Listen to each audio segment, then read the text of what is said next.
In this video, you're going to learn about AIDA. And once you learn about AIDA, you're going to see it everywhere. And that's because it's a formula that's proven to work to get people to take action. And it's probably been used in letters that you've received at your home or on landing pages to websites. A lot of those use AIDA. Or maybe in someone that gave you a sales pitch. They might have been following AIDA. So this is an extremely powerful and effective formula for getting someone to take an action, and you're about to learn it. So AIDA is your new best friend. And what AIDA stands for is attention, interest, desire, action.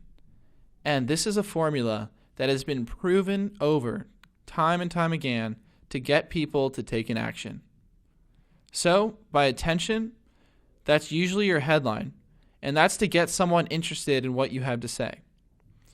And then comes interest, which really builds up why should your customer be interested in what you're saying. Then it moves on to desire, which is where you have your customer imagine the benefit they will receive by taking this action. And finally, action. And in this stage, you want to tell your customer exactly what to do. So let's break up each of these in more detail. So attention is almost synonymous with the headline. And it really is what will grab your reader's attention. And just like the headline, how will you get your reader to read the first sentence of your copy? Now, the reason that attention is different than a headline is because AIDA applies to more scenarios than just writing. So when you're talking to someone, you might grab their attention with a single sentence, and that starts you on the AIDA track. Also, does your headline offer the promise of a benefit for your reader? And we went over that more in the headline section. So then, after you've got their attention, you want to get their interest. And their interest is why should your customer care about what you are saying? And in this part of the AIDA formula, we want to capture the attention of our readers. And we can do this by identifying their problem. And there's a famous saying that if you can articulate the problem that your customer is having better than they can, then you already have their attention and you're going to make the sale. And it's all about truly identifying the problems that they're having. And this goes back to the customer interviews we talked about, where you understand your reader's pain points.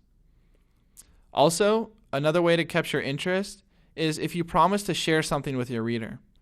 So you can tell your reader, in this copy, I'm going to explain to you something of value to them.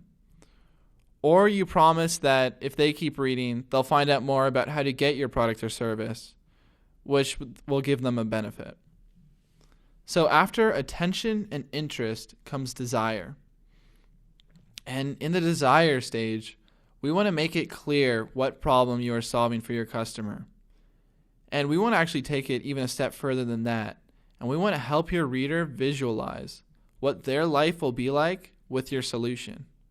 And your solution is product or service. And in this stage, we want to use emotional copy to really make your reader feel what it's like to overcome their problem. And that leads me to a really important point, which is the difference between appealing to someone's emotions and appealing to someone's logic.